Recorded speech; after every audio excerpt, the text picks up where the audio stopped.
जो इन्वायरमेंट होता है, चाहे वो एक्सटर्नल इन्वायरमेंट हो या इंटरनल इन्वायरमेंट हो, एक्सटर्नल इन्वायरमेंट हो या इंटरनल इन्वायरमेंट हो, जिस इन्वायरमेंट के अंदर कोई भी ऑर्गेनिज्म अगर रहता है वो हमेशा एक जैसा नहीं होता है। इन्वायरमेंट में हमेशा चेंज होती रहती है, इन्वायरमेंट में हमेशा चेंज होती रहती है, चाहे वो इन्वायरमेंट इंटरनल हो या एक्सटर्नल हो, उसमें एक चेंज के आने का अमल वो मुसलसल जारी होता है, चेंज तो होती रहती है, चाहे इंटरनल एनवायरनमेंट हो या एक्सटर्नल एनवायरनमेंट हो। इस चेंज को कहते हैं स्टिमुलस कहते हैं। स्टिमुलस को डिटेक्ट करने के लिए हमारी बॉडी के अंदर खास किस्म के एक रिसेप्टर्स होते हैं। जैसे कानून तक आवाज आ रहा है तो ये रिसेप्टर्स है, हम कोई चीज देख रहे हैं आई से, ये रिसेप्टर्स है। इसी तरह से इंटरनल ऑर्गन्स में भी कई ऐसे रिसेप्टर्स होते हैं जो हम पढ़ चुके हैं नर्वस सिस्टम के हवाले से। रिसेप्टर्स का काम होता है इस स्टिमुलस को डिटेक्ट करना, स्टिमुलस को डिटेक्ट करना और आगे इसी स्टिमुलस को डिटेक्ट करना और स्टिमुलस को आगे कंट्रोल सेंटर की तरफ ये इस इंफॉर्मेशन को भेज देना। रिसेप्टर का काम कभी भी नहीं होगा कि वो चेंज आती है तो फौरन उसको जो रेस्पॉन्ड करना रिसेप्टर्स का काम नहीं होता है। इनका काम होता है एक तरफ से इस स्टिमुलस से आप चेंज को डिटेक्ट किया, दूसरी तरफ से इसको आगे कंट्रोल सेंटर की तरफ ये भेज देते हैं। हर एक जो मल्टी सेल्यूलर ऑर्गेनिज्म होते हैं उनके अंदर एक कंट्रोल सेंटर होता है मुख्तलिफ ऑर्गन्स की आपस में कोऑर्डिनेशन करने के लिए। जैसे हमारी बॉडी के अंदर सीएनएस है, सेंट्रल नर्वस सिस्टम है, जिसमें ब्रेन और स्पाइनल कार्ड आ जाते हैं। तो ब्रेन या स्पाइनल कार्ड इधर एक इंटीग्रेशन होगी, बिकॉज पहले से एक कोई सेट पॉइंट ऑलरेडी प्रेजेंट होती है। कंट्रोल सेंटर के अंदर सेट पॉइंट मौजूद होती है, फिक्स्ड है। अब उससे अकॉर्डिंगली चेंज हुई है। चेंज जिसको हम कहते हैं ना, पहले जो कंट्रोल सेंटर के अंदर जो चीजें एक सेट पॉइंट की मैकेनिज्म में जैसे मौजूद है, पर अब उसमें चेंज आ गई है। चेंज का मतलब है उसमें तब्दीली आ गई है। तब्दीली आई है तो किस तरह की तब्दीली आई? जैसे अगर हम एक छोटा एग्जांपल लें, for example blood glucose level है, नॉर्मल लेवल है, वो इधर कंट्रोल सेंटर के अंदर फिक्स्ड है। जैसे अब उसके अंदर कोई चेंज आई है, चेंज का मतलब होता है या कम हो गई है या ज्यादा हो गई ब्लड शुगर लेवल, तो यकीनन एक ऐसी मैकेनिज्म स्टार्ट होगी। उसके बाद उस शुगर लेवल को वापस नॉर्मल रेंज में लेके आना है, ये ऐसी मैकेनिज्म के लिए यहाँ पे डिसाइड होगा। एक तरफ से स्टिमुलस है, स्टिमुलस की इंटीग्रेशन या एनालिसिस होगी, वो किधर होगी? इस कंट्रोल सेंटर। फिर क्या होगा कि एक एप्रोप्राइट ऑर्डर हुई है। एप्रोप्राइट कोई भी सुइटेबल एप्रोप्राइट उस कंडीशन के अकॉर्डिंगली, कैसे? जैसे अगर कोई वैल्यूज बढ़े हुए हैं तो उसको वापस डिक्रीज करना होता है। अगर कोई इंक्रीज्ड वैल्यू की रिपोर्ट आई है ब्रेन के पास तो उसको डिक्रीज करना है, फॉर एग्जाम्पल। तो एप्रोप्राइट जो कमांड्स या जो ऑर्डर्स होते हैं यहाँ से रिलीज होंगे इस कंट्रोल सेंटर से, किधर जाएंगे इफेक्टर ऑर्गन्स की तरफ। इफेक्टर ऑर्गन मसल्स हैं, ग्लैंड्स हैं, ये सब इफेक्टर ऑर्गन्स हैं। इफेक्टर्स तक ये ऑर्डर जाएगा और इफेक्टर्स क्या प्रोड्यूस करेंगे? रेस्पॉन्स प्रोड्यूस करेंगे। आमतौर पे जनरली हम ऐसे ही नोट करते हैं कि स्टिमुलस का कोई बदला जो है रिस्पॉन्स होता है, पर यकदम कोई भी रिस्पॉन्स ऐसे प्रोड्यूस नहीं होता है। उसके लिए बॉडी के अंदर एक कोऑर्डिनेशन एंड कंट्रोल ऑर्गन एक दूसरे के साथ जुड़े होते हैं। जैसे आई से मैसेज आता है ब्रेन में जाता है, ब्रेन जो हम डिसाइड करते हैं कि आगे क्या करना है। जैसे इस रूम के अंदर कोई छुपकली जो है बाल लिजर्ड नजर आ जाए तो फिर हम कहते हैं अच्छा छुपकली है, वो हमारी आंखों ने देखा। ब्रेन तक मैसेज आएगा, ब्रेन के अंदर पहले से उस वाल लिजर्ड के बारे में हमारे यहाँ आइडियाज मौजूद है, खौफ की अलामत जैसे मौजूद है। तो यकीनन हम डर जाएंगे, भागेंगे छुपकली से, इतने बहादुर है। तो ये काम कौन करेगा? ये हमारे लेग्स करेंगे, इफेक्टर मसल्स करेंगे। तो छुपकली को देखा और हम भाग गए, तो ये हमारा जो हुआ रिस्पॉन्स हुआ। स्टिमुलस इसके अंदर क्या हुआ? स्टिमुलस छुपकली वाल लिजर्ड। रिस्पॉन्स हमारा क्या हुआ? रिस्पॉन्स ये हुआ उसको देख के भागे। तो इससे हम कहते हैं कंट्रोल एंड कोऑर्डिनेशन की मैकेनिज्म होती है। और ऐसी कोऑर्डिनेशन जैसे एक होती है नर्वस कोऑर्डिनेशन होती है जो नर्वस सिस्टम के जरिए होती है, और दूसरी कोऑर्डिनेशन होती है केमिकल्स के जरिए जिसे केमिकल कोऑर्डिनेशन कहते हैं। पुराना बुक था उसके अंदर एक सिंगल चैप्टर के अंदर ये दोनों टॉपिक्स थे। आज जो हमारे यहाँ नया टॉपिक नया बुक मौजूद है तो उसके अंदर नर्वस कोऑर्डिनेशन सबसे पहले पढ़ेंगे और केमिकल कोऑर्डिनेशन का अलग ही चैप्टर है। तो नर्वस कोऑर्डिनेशन जो होती है वो थ्रू नर्वस सिस्टम होती है। एक और भी कोऑर्डिनेशन होती है जिसे केमिकल कोऑर्डिनेशन कहते हैं। केमिकल कोऑर्डिनेशन कहते हैं। केमिकल कोऑर्डिनेशन हार्मोन्स के जरिए होती है। केमिकल कोऑर्डिनेशन हार्मोन्स के जरिए होती है, chemical messengers hormones. Nervous coordination through nervous system, उसके भी काफी सारे कंपोनेंट्स होते हैं, उनके जरिए नर्वस कोऑर्डिनेशन होती है। तो नर्वस सिस्टम के अंदर जो बेसिक यूनिट होता है जिसका नेम होता है न्यूरॉन होता है। तो आज सबसे पहले हम न्यूरॉन की हेडिंग तो सीखेंगे कि न्यूरॉन क्या होता है,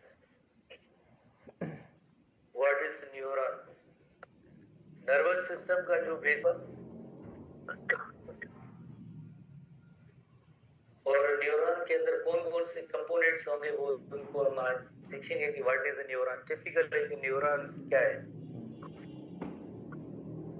न्यूरॉन जो है एक, जिसे आम जबान में नर्व सेल कहते हैं। Neuron is commonly called as nerve cell. Neuron is commonly called as nerve cell. Nerve cell है तो यकीनन इसके अंदर जो सेल की जितनी भी स्ट्रक्चर्स होती है वो सब मौजूद होंगी। कौन सी स्ट्रक्चर, जैसे nucleus is there, cytoplasm is there, और उसके अलावा इसकी प्लाज्मा मेम्ब्रेन भी मौजूद होती है। प्लाज्मा मेम्ब्रेन भी मौजूद है। टिपिकल सारे ऑर्गेनेल्स जो होते हैं वो भी सब मौजूद होते हैं। पर एक खास किस्म की इसकी फंक्शनिंग है कि सिग्नल या स्टिमुलस को ये रिसीव करते हैं और देन आगे कंट्रोल सेंटर की तरफ भी भेज सकते हैं, या कंट्रोल सेंटर से इफेक्टर तक कमांड या ऑर्डर भी ले जा सकते हैं। और कंट्रोल सेंटर के अंदर न्यूरॉन्स ही होते हैं जो इसकी इंटीग्रेशन करते हैं। यानी सिंपल वर्ड्स में आगे आपको पता है कि 3 टाइप्स ऑफ न्यूरॉन होते हैं, जिसके अंदर सेंसरी न्यूरॉन है, मोटर न्यूरॉन और इंटर न्यूरॉन है। सेंसरी न्यूरॉन जो होते हैं वो रिसेप्टर से कंट्रोल सेंटर तक इंफॉर्मेशन लेके जाते हैं, और ब्रेन के अंदर या स्पाइनल कार्ड जो है इसमें इंटर न्यूरॉन होते हैं जो इंटीग्रेशन करते हैं, और कंट्रोल सेंटर से इफेक्टर तक मैसेज ले जाने का काम ये मोटर न्यूरॉन करेंगे। हमारे सिलेबस के अंदर ये 3 टाइप्स के न्यूरॉन भी मौजूद है, उनको भी हम डिस्कस करेंगे। फिलहाल जस्ट एक न्यूरॉन के कंपोनेंट्स को देखते हैं। तो न्यूरॉन के कंपोनेंट्स को हम देखेंगे तो उसके अंदर सबसे पहले हम नोट करते हैं कि इसके अंदर साइटोन और सेल बॉडी, या जिसे सोमा भी कहते हैं, साइटोन या सेल बॉडी या सोमा, ये जो एरिया है सारा साइटोन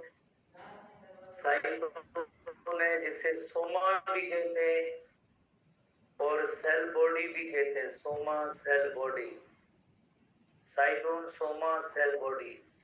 उसके अंदर एक खास निजल्स सब्सटेंस, निजल्स ग्रेन्यूल्स और निजल्स सब्सटेंस, निजल पर्सन का नेम है, निजल्स ग्रेन्यूल्स और निजल्स सब्सटेंस किसके बने हुए, ये RER rough endoplasmic reticulum plus ribosomes के बने होते हैं। दोनों कॉम्बिनेशन से निजल्स सब्सटेंस बनते हैं।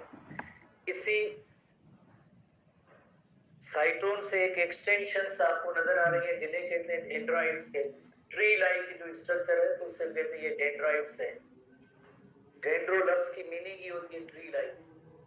डेंड्राइट्स हैं और जिनका काम होता है वेरी इंपॉर्टेंटली सिग्नल्स को या इंपल्स को रिसीव करना, receiving end of the neuron. Signal या इंपल्स जो है रिसीव करेंगे ये डेंड्राइट एंड से, receiving end of the neuron और the dendrites, receiving end. Then ये सिग्नल जो आगे कन्वे होगा, किधर कन्वे होगा, एक लॉन्ग फाइबर की तरफ, जिसे हम कहते हैं एक्सॉन कहते हैं। लॉन्ग फाइबर ये एक्सॉन है।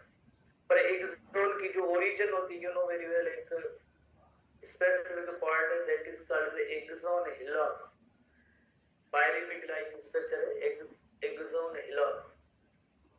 axon hillock ये जो pyramid-like structure है सोमा के अंदर जो इसमें से जो है axon लॉन्ग फाइबर ओरिजिनेट होता है, इससे लॉन्ग फाइबर axon जो है वो ओरिजिनेट होता है.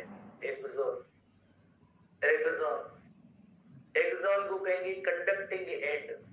axon is commonly called the conducting and. Conducting and क्या है? इसका मतलब ये होता है कि जैसे सिग्नल को आगे कन्वे करना, भेजना किधर. यकीनन जैसे ये इलस्ट्रेशन हमने बनाई है जो मोटर न्यूरॉन की है, तो मोटर न्यूरॉन जो आगे सिग्नल या ऑर्डर या कमांड इफेक्टर ऑर्गन तक देंगे, इफेक्टर ऑर्गन तक ये कमांड या ऑर्डर या सिग्नल्स देंगे.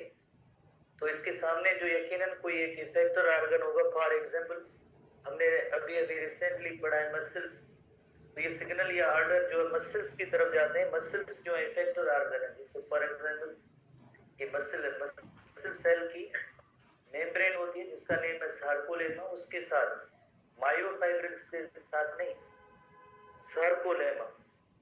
जैसे ये मसल सेल उसके साथ ये जो है के जो एक जंक्शन बनाते हैं जिसे कहते हैं मोटर एंड प्लेट कहते हैं, आपने जैसे पढ़ा. तो इससे कहते हैं conducting end in called axon. और इसके जो ये एड्स होते हैं इन्हें कहते हैं एक्सॉन टर्मिनल कहते हैं. इन्हें कहते हैं एक्सॉन टर्मिनल. ब्रांचेस जो मौजूद है इसे कहते हैं एक्सॉन टर्मिनल. अगर एक्सॉन टर्मिनल को देखा जाए कि what is present in axon terminal, जैसे आपको एक्सॉन टर्मिनल के बारे में पढ़ा था मसल कॉन्ट्रैक्शन के हवाले से. ये सिग्नल या मैसेज जो पहले जो इलेक्ट्रिकल है, आखिर में ये सिग्नल या मैसेज इधर केमिकल फॉर्म में कन्वर्ट होगा. किस तरह से? इसके अंदर काफी सारी वेसिकल्स है, काफी सारी वेसिकल्स है, सेल्स है, बैग्स है. और इन वेसिकल्स के अंदर एक केमिकल होता है जिसे कहते हैं न्यूरोट्रांसमीटर. इन्हें कहते हैं सिनेप्टिक वेसिकल और सिंपली वेसिकल कहते हैं. सिनेप्टिक वेसिकल्स या सिंपली वेसिकल्स कहते हैं. और इन वेसिकल्स के अंदर एक केमिकल होता है जिस केमिकल का नेम होता है न्यूरोट्रांसमीटर. केमिकल्स होते हैं जिन्हें हम कहते हैं न्यूरोट्रांसमीटर्स. वेसिकल्स के अंदर जो केमिकल्स होंगे जिन्हें हम कहेंगे न्यूरोट्रांसमीटर्स. वेसिकल नोट करेंगे कि ये शॉन सेल है, पर्सन का नेम.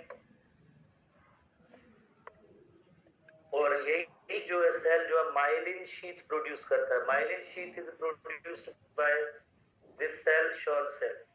माइलिन लिपिड है, उसकी शीथ प्रोड्यूस होगी. अब इस शीथ प्रोड्यूस होने का आगे जैसे ये फायदा होता है कि इंसुलेशन का काम, प्रोटेक्शन का, और नंबर 2 इंपल्स जो है या सिग्नल है उनकी जो फास्ट क्विकर कंडक्शन होती है या सिग्नल या फास्ट ट्रैवल करने होते हैं, तो उस कंडक्शन को कहते हैं saltatory conduction. Saltatory conduction, saltatory conduction, signals की साल्टेटरी कंडक्शन. साल्टेटरी का मतलब ये होता है जंप देना. जैसे ये नर्व इंपल्स है, एक पॉइंट है, दो शॉन सेल्स के दरमियान एक पॉइंट होती है जिसे कहते हैं नोड ऑफ रेनवियर. दो शॉन सेल्स के दरमियान एक पॉइंट होगी, उसे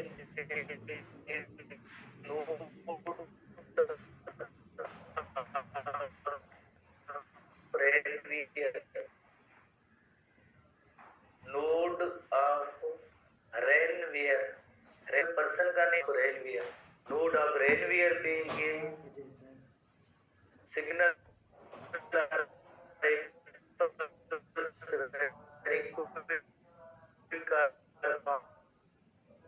आएंगे.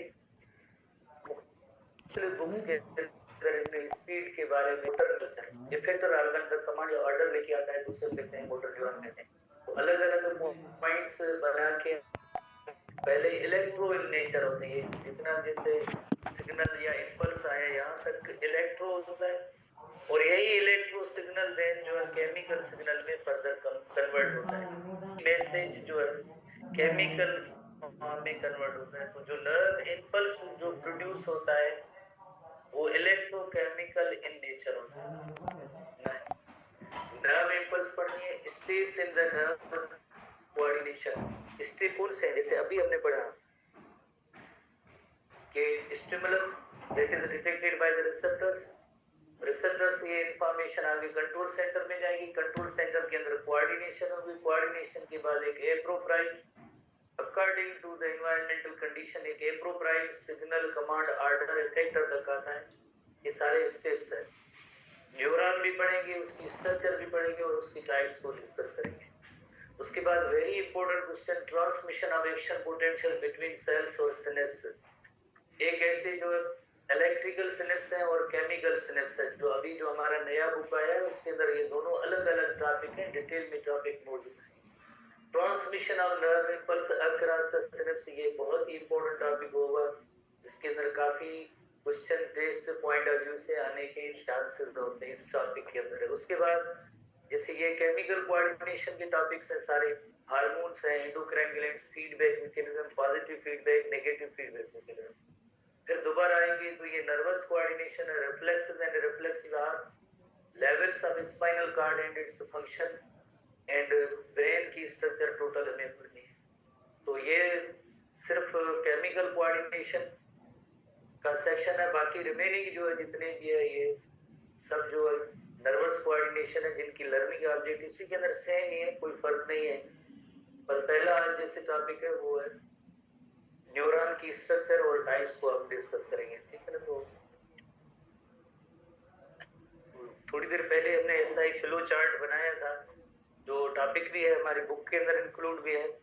स्टिमुलस जो चेंज होती है इंटरनल या एक्सटर्नल एनवायरनमेंट में होती है, चेंज को डिटेक्ट करने वाले रिसेप्टर्स होते हैं। रिसेप्टर आगे इंफॉर्मेशन किधर भेजते हैं, कंट्रोल सेंटर या सेट पॉइंट में भेजते हैं। कंट्रोल सेंटर से इंटीग्रेशन होने के बाद, क्योंकि वहां पे चीजों की हर चीजों की कोई ना कोई जैसे एक लाइक सेट पॉइंट मौजूद होती है। चेंज क्या है, चेंज ये स्टिमुलस है वो चेंज है। अब उसकी जो है एनालिसिस होगी कि अब इस सिचुएशन में क्या किया जाए। फिर एक एप्रोप्राइट कमांड या ऑर्डर जो इफेक्टर्स तक जाएगा और इफेक्टर्स क्या प्रोड्यूस करेंगे, रिस्पांस प्रोड्यूस करेंगे। रिस्पांस प्रोड्यूस करेंगे तो उसका मतलब ये है कि जो चेंज आई थी ना वो करेक्ट हो गई। चेंज करेक्ट हो गई तो ये बस होम्योस्टेसिस की मैकेनिज्म रिस्टोर हो जाएगी और इस तरह से नर्वस कोऑर्डिनेशन है हमारी बॉडी के अंदर वर्क करती है। जैसे एक एग्जाम्पल लिया गया है कि जैसे सेंसरी रिसेप्टर्स जैसे आईज के अंदर मौजूद हैं, तो उन्होंने कोई ऐसी चेंज जैसे डिटेक्ट की, फॉर एग्जाम्पल चेंज डिटेक्ट ये की है कि उनको जैसे कोई जैसे चुभने वाली चीज लगी है या लगने वाली है या टच हो रही है, तो ये सेंसरी इंफॉर्मेशन जो किधर जाएगी, ब्रेन और स्पाइनल कार्ड में जाएगी। ब्रेन और स्पाइनल कार्ड में से इंटीग्रेशन होने के बाद जो मोटर आउटपुट है वो अल्टीमेटली मसल्स को जाएगी और मसल्स से जो है इफेक्टर ऑर्गन्स है और मसल्स से रेस्पॉन्स प्रोड्यूस करेंगे। तो इस मैकेनिज्म में या पैटर्न में नर्वस कोऑर्डिनेशन होती है। तो ये हमारे बुक के अंदर तो नहीं है, पर ओवरऑल एक जैसे हेडिंग है, तो क्योंकि एसटीबी नए बुक के अंदर ये नहीं है कि हाउ नर्वस कोऑर्डिनेशन वर्क, तो ये थोड़ी सी अदर देन एसटीबी बुक है पॉइंट्स है जो अभी हमारे पास एसटीबी बुक है उसके अंदर ये पॉइंट्स नहीं है, पर ईएमसी के सिलेबस के अंदर एक हेडिंग मौजूद है, तो उसके हवाले से थोड़ा सा डिस्कस करना है कि working together of various organ, because जितने भी मल्टी सेल्यूलर ऑर्गेनिज्म होते हैं उनके अंदर कोई सिंगल सेल नहीं होता है, उसके अंदर काफी सारे डिफरेंट ऑर्गन्स होते हैं। वो एक दूसरे के साथ मिलकर कोऑर्डिनेटेड वे में अगर वर्क करेंगे तो एक स्मूथ फंक्शन प्रोड्यूस होगा बॉडीली, अदरवाइज कोई भी प्रॉपर फंक्शन मेंटेन नहीं होगा। The body of an organism in a proper manner to produce appropriate reaction to a stimulus is called as a coordination. just एक coordination की definition है। then और मजीद दो definition है कि stimulus क्या है और response क्या है। stimulus change है, change in environment, कौन सा environment may be internal or external environment हो सकता है, which in the organism respond and reacts। उसी चेंज को जो कोई भी ऑर्गेनिज्म, जाहिर है कोई लिविंग ऑर्गेनिज्म होगा, यकीनन उस चेंज को डिटेक्ट भी करेगा, देन उसके बाद उसका कोई ना कोई रेस्पॉन्स भी होगा। तो इस चेंज को कहते हैं स्टिमुलस कहते हैं। चेंज का जो बदला होता है वो रिस्पॉन्स होता है। Reaction to stimulus, simple words में reaction to stimulus is called as response. Reaction to stimulus is called as response. जैसे छोटे बच्चे को थोड़ा सा एक चोट लगती है या कुछ कोई मार पड़ती है तो उसका रिएक्शन ये होता है, रो पड़ता है, तो ये उसका जो रिएक्शन होता है। Achieved by nervous and chemical coordination. ये जो कोऑर्डिनेशन किस तरह से, दो किस्म की कोऑर्डिनेशन होती है, एक होती है नर्वस कोऑर्डिनेशन जो हम नर्वस सिस्टम के जरिए पढ़ेंगे, और दूसरी कोऑर्डिनेशन होती है केमिकल कोऑर्डिनेशन। यकीनन हम हार्मोन्स, एंडोक्राइन ग्लैंड्स वाला टॉपिक पढ़ेंगे। Furthermore in the process through which two or more organs within living thing interact and complement the function of the another। जैसे देखें आईज, ब्रेन और इफेक्टर मसल्स, दो या दो से ज्यादा ऑर्गन एक दूसरे के साथ लिंक्ड होते हैं और एक स्मूथ फंक्शन का उसका काम करने के लिए जो इनके आपस में कोऑर्डिनेशन होनी चाहिए। जैसे अगर आईज कोई चीज ऐसी खराब चीज देख रहे हैं, खड्डा गड्ढा देख रहे हैं, तो यकीनन आईज तो मैसेज देंगे ब्रेन को।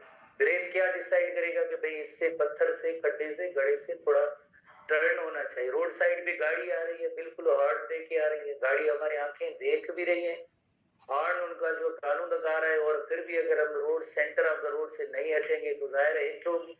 तो उसके लिए जो है कोऑर्डिनेशन का काम क्या होता है, कोऑर्डिनेशन का काम फौरन यही होगा कि एक तरफ से टर्न किया जाए, मसल्स को ऑर्डर आएंगे, कमांड आएंगे और हम एक साइड पे हो जाएंगे, अदरवाइज इससे कोई अनलकीली एक्सीडेंट हो सकता है।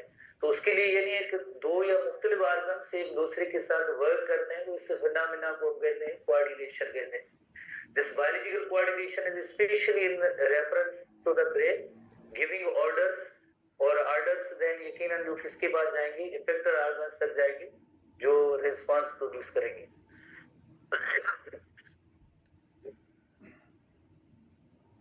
अभी हमने जो न्यूरॉन की स्ट्रक्चर पढ़ी है तो उसकी इलस्ट्रेशन देखते हैं।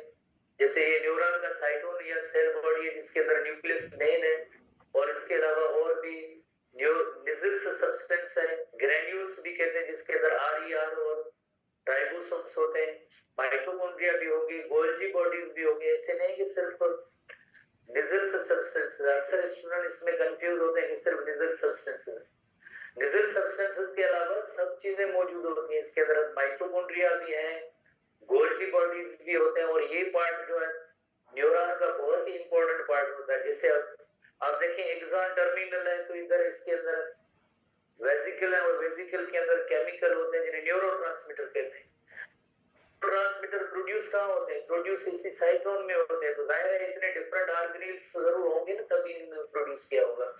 इसी तरह से आप ये ट्री लाइक जैसे अरेंजमेंट आप देख रहे हैं, जिससे कहते हैं न्यूरोफाइब्रिल्स कहते हैं, या आप इन्हें जो है डेंड्राइट्स कहते हैं। डेंड्राइट्स क्या होते हैं, डेंड्राइट्स है जो रिसीविंग एंड है, सिग्नल या इंपल्स को रिसीव करेंगे। डेंड्राइट एंड के बाद जैसे एक पायरेमिड लाइक स्ट्रक्चर होती है जिसका नेम है एक्सॉन हिलाक है। एक्सॉन हिलाक के बाद ये लॉन्ग फाइबर जा रहा है जिसका नेम है एक्सॉन है, और उसके बाहर जो एक्सॉन के बाहर किन न्यूरॉन्स के अंदर शॉर्ट सेल होते हैं जो माइलिन शीट प्रोड्यूस करते हैं। जैसे ये शॉर्ट सेल है, उसका ये न्यूक्लियस है, पर्पल कलर जो कलरेशन आपको नजर आ रही है, ये न्यूक्लियस है शॉर्ट सेल का, और वही माइलिन शीट प्रोड्यूस करता है। तो इसी तरह से वन शॉर्ट सेल है, एक सिंगल शॉर्ट सेल, दो शॉर्ट सेल्स के दरमियान एक स्पेस होता है, उसे कहते हैं नोड ऑफ रेनवियर कहते हैं। और ये जो माइलिन शीट है, एक्सॉन के ऊपर माइलिन शीट है, इसको प्रोड्यूस किसने किया, इसको प्रोड्यूस किया इस शॉर्ट सेल ने किया। और आखिर में लास्ट में जो एक्सॉन टर्मिनल है, एक्सॉन टर्मिनल के अंदर आपको पता है कि वेरी इंपॉर्टेंटली अगर एक्सॉन टर्मिनल में देखा जाए, पहले थोड़ा एक्सॉन टर्मिनल को देखते हैं होता क्या। जैसे ये एक्सॉन टर्मिनल है, एक्सॉन टर्मिनल के अंदर वेसिकल्स है, और वेसिकल्स के अंदर न्यूरोट्रांसमीटर है। जैसे हेडिंग बोन से देंगे सिनेप्टिक वेसिकल, सिनेप्टिक वेसिकल, और ये जो थोड़ा सा राउंड लाइक स्ट्रक्चर होता है बिल्कुल, बिकॉज एक्सॉन टर्मिनल ऐसी सीधी नहीं है, थोड़ी सी इसके अंदर नॉब लाइक थोड़ा सा राउंडेड पार्ट मौजूद है, तो इसे हम कहते हैं सिनेप्टिक नॉब कहते हैं। This is called synaptic knob, इसे हम कहेंगे सिनेप्टिक नॉब। ये जो थोड़ा सा राउंडेड हेड लाइक जो पार्ट है, ओवरऑल इस पूरे पार्ट को सिनेप्टिक नॉब कहेंगे। तो इसके अंदर जो वेसिकल्स है, और वेसिकल्स के अंदर केमिकल्स होते हैं, यू नो वेरी वेल, उन्हें कहते हैं न्यूरोट्रांसमीटर कहते हैं। न्यूरोट्रांसमीटर यहाँ से रिलीज होंगे सिनेप्टिक, जैसे एक गैप होता है, और देन जो इफेक्टर कोई सेल होगा, जैसे फॉर एग्जांपल मसल सेल के बारे में हमने पढ़ा था,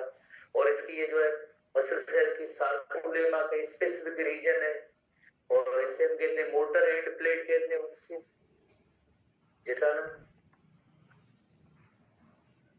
मोटर एंड प्लेट कहते हैं। और इस मोटर एंड प्लेट में जो है रिसेप्टर्स मौजूद है। किसके लिए रिसेप्टर्स मौजूद है? Receptors for the neurotransmitter bind होंगे, देन आगे जो है इलेक्ट्रो मैसेज जो आगे केमिकल मैसेज में इस तरह से कन्वर्ट हो जाता है।